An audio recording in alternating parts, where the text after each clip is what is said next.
is going into the market, it is not able to raise as much money as it wants. Because one, the share market must be booming, the share must be doing well, people must see that the share is likely to increase in value in the future, and that the money will be spent properly by the government. So public also will look at it from the public's point of view. Government is looking at it. Then the company itself, the public sector company will say, look here, why are they going to sell? We are doing very well. We are giving government the dividend. Why is the government unnecessarily actually selling this share? And now they are selling it, means you have to sell it cheaper, otherwise people will not purchase. Why not I keep? Supposing I am going to actually construct a new refinery. Once the refinery is constructed, till the refinery is constructed, my share may have less value. But the moment my refinery is constructed and more money, revenues start coming in, my share value will go up. Should I wait till that time and then sell, or should I sell now? These are all issues that come. So disinvestment is generally done by the government because they are facing a difficult financial situation. Even in such a situation, they must look at which companies they ought to actually disinvest and how much disinvestment is possible to be done. And the correct principle should be, you must try to see whether you can turn around sick companies. And if you find that turnaround is not possible because that company's technology is outdated, that company's requirement is not there in the society, then in that case you must straight away sell it off. No use in actually trying. But if you find that there is need for the company can with better managed be turned around. If the company with some financial support can do well, it is meeting a requirement otherwise which has to be imported, then it makes logic for you to actually take the turnaround option. So this is how we have to look at it. See, as I told you, if companies follow the principle of truth, trust and transparency, companies must act. And second very important thing you must know, companies who follow the principles of ethics and values, companies live long. That means longevity. Tatas, because they believe in certain values, Tata's 108 years still going strong, isn't it? Other companies, 10 years, 5 years, they wind up because they are not able to follow it. Because people invest. I am an investor. I will invest only if I know this company is an ethical company. There is a company in America called CalPERS. All the Californian pensioners, funds are all held by them. They say that I will invest only in companies which are following good governance practices. And normally, if I take a big share, I expect one of my representatives to be on the board as a director. But they say, no, we will make a 100% check of the company, its accounts for 10 years.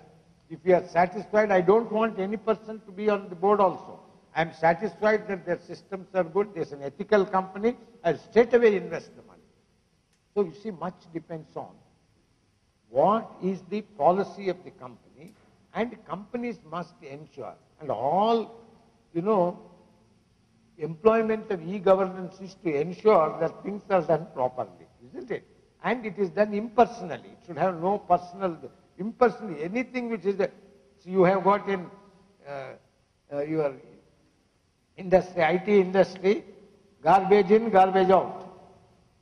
Isn't it? Ego. Garbage in, garbage out. But if you are actually giving the correct information, you get the correct thing. And between two people, you must always prefer a person who is honest, who is true. But after closing that, date, the due date, they have extended the due date for a couple of days. Then which company is quoted after extended due date? That company got the tender. Why, sir? In this, you see, it could happen that some companies may be doing like this. It is the duty of the board of directors to see that this doesn't happen. It is the duty of the board of directors, if they have laid down a policy that once you open tenders, you cannot actually go on doing like the way they have done. If in which case you have to re-tender again and give everyone equal opportunity to bid. So that type of thing is the function of the board of directors. They will have to do it. Nowadays, what has happened is, in many of the public sector companies, they have done one more thing. There is an organization in Germany called Transparency International. Transparency International. They rate companies, they rate also countries according to whether they are following transparency or not. India stands 94th in transparency among 130 countries. That means we are not very transparent. Whereas the most transparent countries are Scandinavian countries, Singapore, US, New Zealand, and Australia. So we are very much below. So what Transparency International has done is, they have actually suggested to Government of India, and Government of India have accepted it, and that is, they have appointed independent external monitors in companies. Public sector is doing it. I have also been an independent external monitor.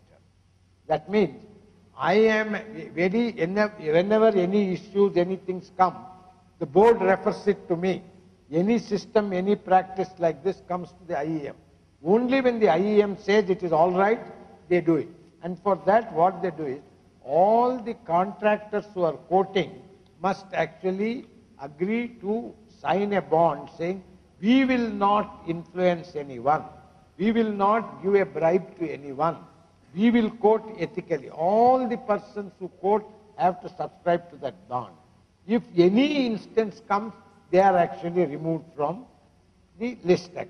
So now many companies are coming forward to adopt the practices of Transparency International. And there the companies enter into what is called Integrity Pact. It is called Integrity Pact. They enter into it. So some companies only give tender documents to people who have signed the Integrity Pact. Otherwise they don't give it actually. So this is also a new system to tighten things.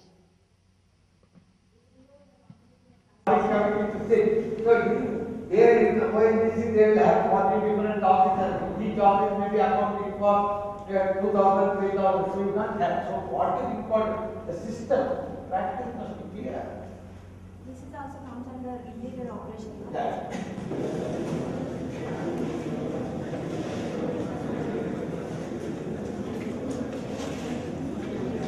I thank Sri Gopal Krishna Garu for sparing his very valuable time, and I hope that he will come again and again. Though he is a very busiest person, it's very difficult to find time, but in spite of his very busiest schedule, he spared some time for us. We are very grateful to him. I express my grateful thanks to Sri Gopal Krishna Garu. Thank you.